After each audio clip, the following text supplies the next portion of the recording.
family barbecue.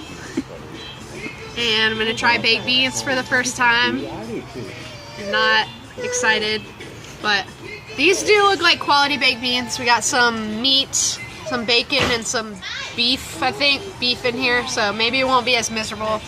We got a meat chaser and a regular chaser, so. Alright, here we go.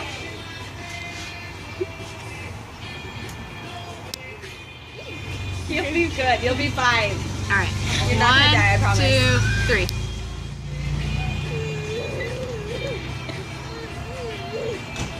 See, they're good. Eat my meat real quick. Meat chaser. So, they're not terrible. I don't like the texture. It was like mushy, kind of like lima bean. I don't know if that's just a bean thing. Bacon was good.